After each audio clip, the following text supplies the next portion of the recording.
Hello everyone, so I hope you're doing well. I promised an unboxing and here we are.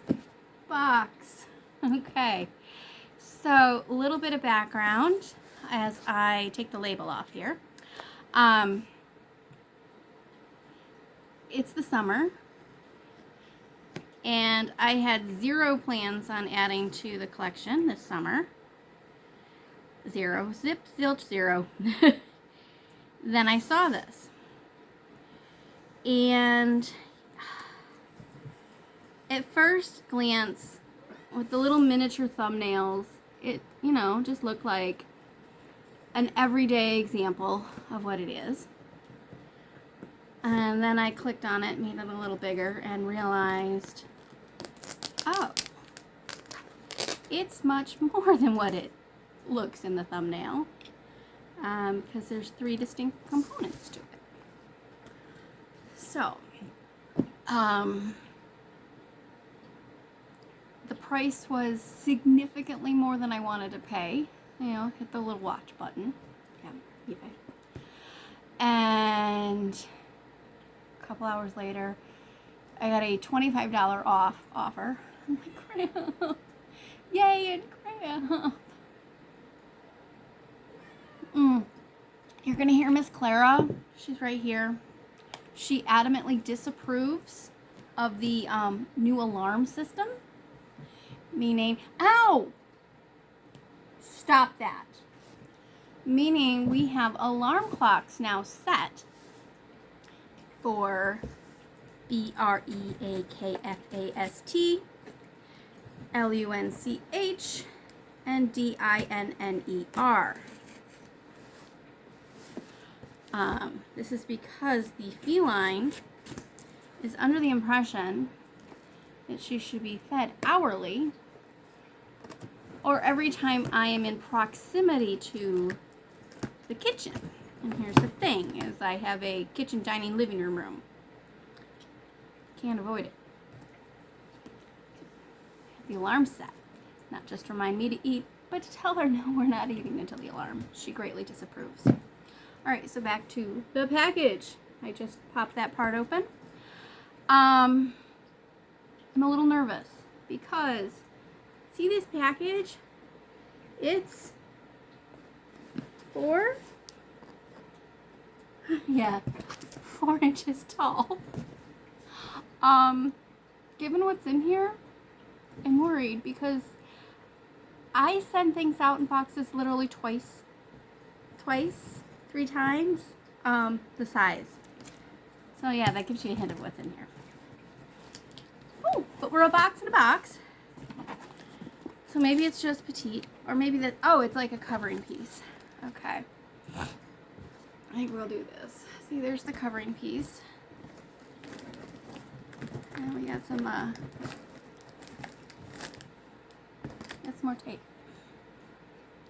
So there's care going on here, and I'm just gonna hope that it's more petite than I'm picturing, which is very possible.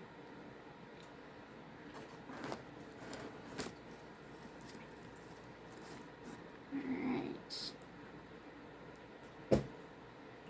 Glad we did it that way. Take a look at the note.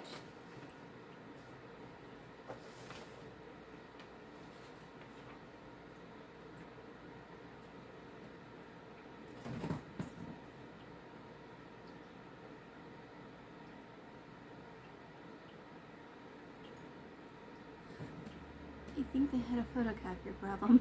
I'm amused. Alright, so we have oodles of these. So can we do this without? Yeah, okay. Popcorns galore. Okay, it's petite. Which is actually a good example of something. So we're just going to collect this. Alright. So here we are, more popcorns. We're going to adjust the camera a little. Come on, camera.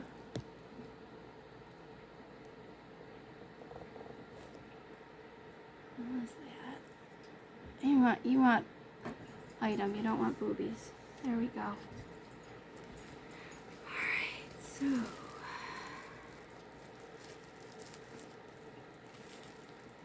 now comes the very delicate tape removal.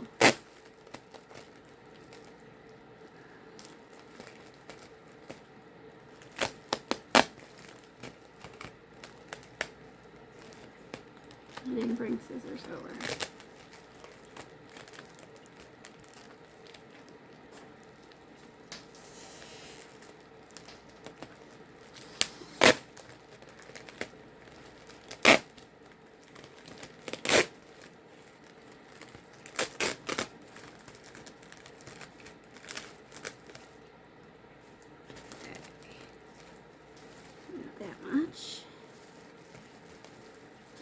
To very carefully, I know you can't see this, turn over the sticky parts of the tape on the bubble wrap. So if you're wondering, I was that person at all holiday gatherings who drove the rest of the family bonkers with my unwrapping practices. I would remove one piece of tape at a time and be very careful with all of my wrapping paper. And I've come to realize it was probably just preparation for things like this.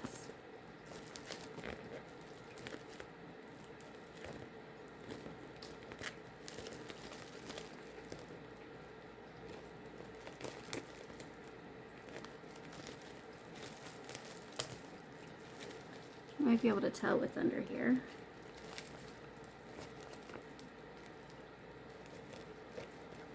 I want to put the least amount of pressure on the actual item as I get it out of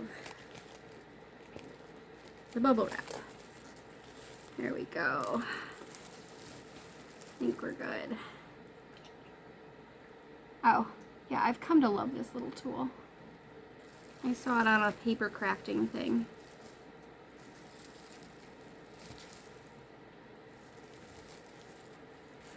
Okay. Look at this little darling. All right. This way. So, yes, it's a straw bonnet.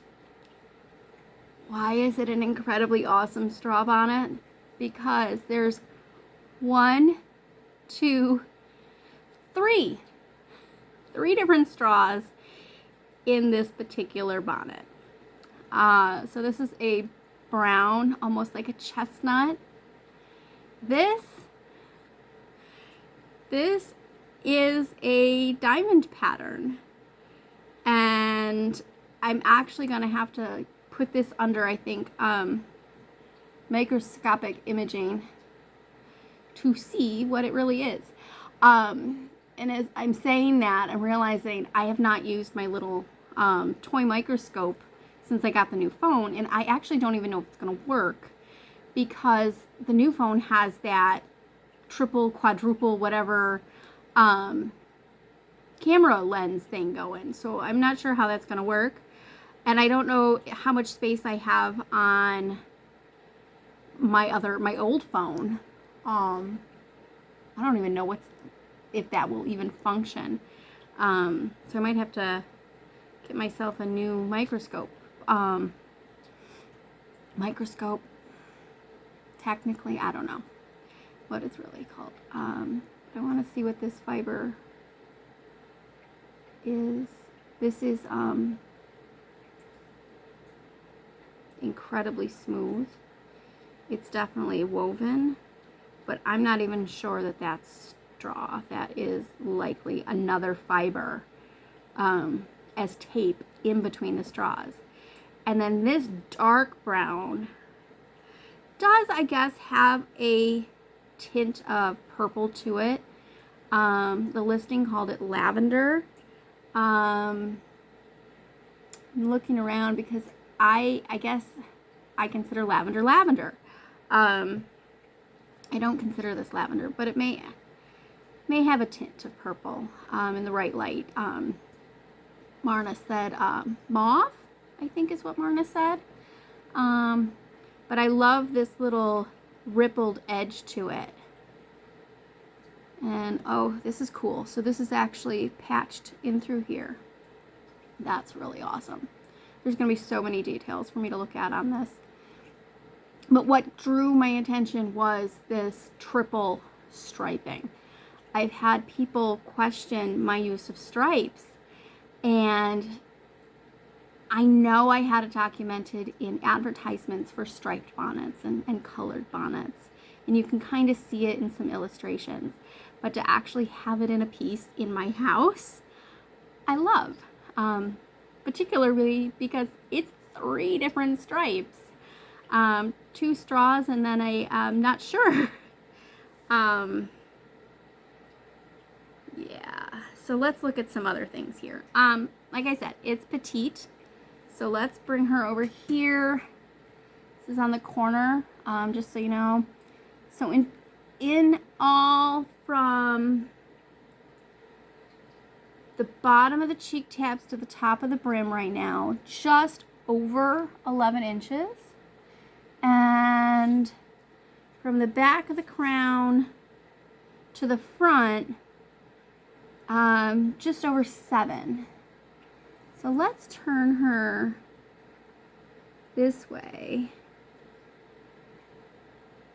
I'm going to place the base, so right back here where you can't quite see, it's right on the 0 line, and she's coming up to just past 7 again, the top of the brim, which is what I've been aiming for with this year's reproduction pieces.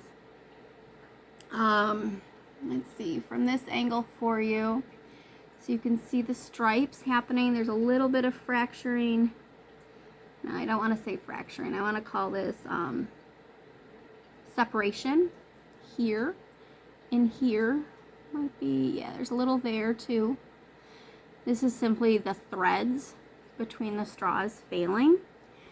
Now, some of those other repair pieces that I had bought, I was trying to see if I could put the threads back in.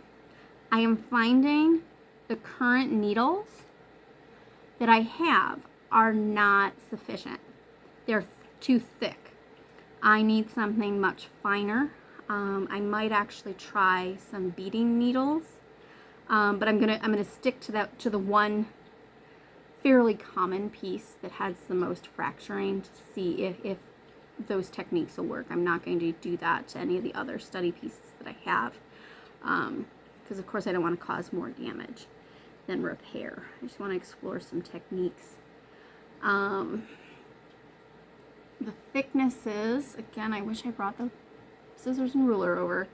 I'm going to estimate that the chestnut color is probably about a 6 millimeter. I'm looking to see how much is underneath. Yeah, about a 6 millimeter. This darker may also be a 6. It's just got that rippled edge. Might be more of a 6.5. And then the diamond pattern is wider. I'm trying to look down and through there. I think we see about half of each one. So that might be an 8 to a 10 millimeter. That might be a full centimeter wide. Might be. It's really cool. All right, you guys want to see the inside here? All right, let's angle her up. So this has the lining and the covered wire. All right, the wire does come all the way down through. You can see the lining is on the grain for the brim, on the bias further back. Nothing except for this bottom part in the crown and tip. The tip does have 2 numbers attached. It's a 39 on the smaller one. And I'm going to guess that's a 1-1 and then a smaller 1 on the larger tag. Can't really see what's under the top of the first number, but those are going to likely be style numbers and sewer numbers. So the woman that sewed this piece and the style, or the block actually.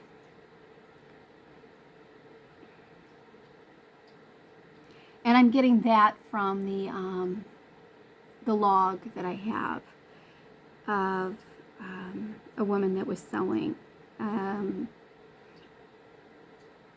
You could actually see all of the stitches in here. The chestnut color is actually much darker on the inside. It's actually drabber looking to me. It's richer on the outside than on the inside, but you can see the long stitches on the inside. You can see the really tight spiraled back.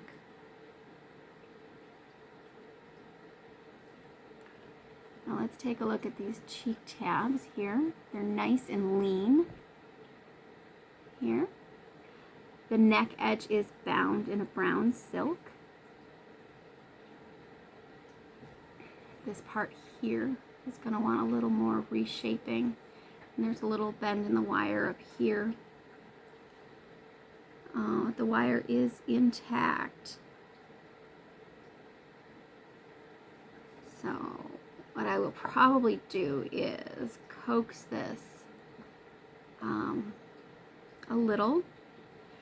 What I think I've decided I want to do with my straws to properly support them is to create their own foundations for them to sit over. Each one is slightly different due to the style that it is and its life since its original use. So some squishing, like this one obviously is very squished. It's, let's see, width-wise, this thing, yeah, remember it was in a 4-inch box. It's already wanting to sit 6.5 inches. But I would expect this to have been 9. I'm going to say 9 inches across. Maybe as much as 10. I'm not sure. We'll go with 9. But I can tell you, just setting it this way, there's pressure on the straw that I don't want to do. So what I do want is to be able to sit them on their face with their support. Yeah. Oh, there are repair stitches through here already. They're going from the center of the chestnut plate into the other plate. There's some here. Oh, there's stitches all through there. So this has been repaired at different points. Not bad. Now the cheek tabs themselves down here. The binding straw that goes around actually has a small segment on the bottoms of the cheek tabs. Not sure if you can see that. I'll grab some other photos of that. So I am very excited. I'm going to spend some time with this today. Thank you to the individuals that helped me get this. I'm not sure if they want me to say their names. I'm never sure about that. But I had a good cheerleader and 2 incredible funders that helped me get this. And I am very, very grateful. Yeah, I wanted to figure out a way to get it. And at one point I was like, I can get away with not getting groceries this week. And then y'all came through for me. Thank you so much. Being able to look at original pieces like this is amazing. Of course, it's like, yes, I can go into various museums and look. Locally, I do get invited in. It's very nice. And I get to spend a lot of time with pieces there. But being able to bring them home and just look at them again and again and again as different thoughts pop into my head is wonderful. So thank you very much. Next stage is to get her a little base. And then I've decided I want to do a whole new set of boxes for the straws because I don't like what they're in right now. I'm not quite going as far as the really nice Bonnet boxes from Gaylord. I can't quite do that. Last I looked, they were 30 something, I think, a piece, times, you know, several bonnets. But I do want to get them into their own boxes, which will happen, and they will be nice and happy. Yeah, I'm enjoying just looking at this. Thank you all. Have a wonderful day. Bye-bye.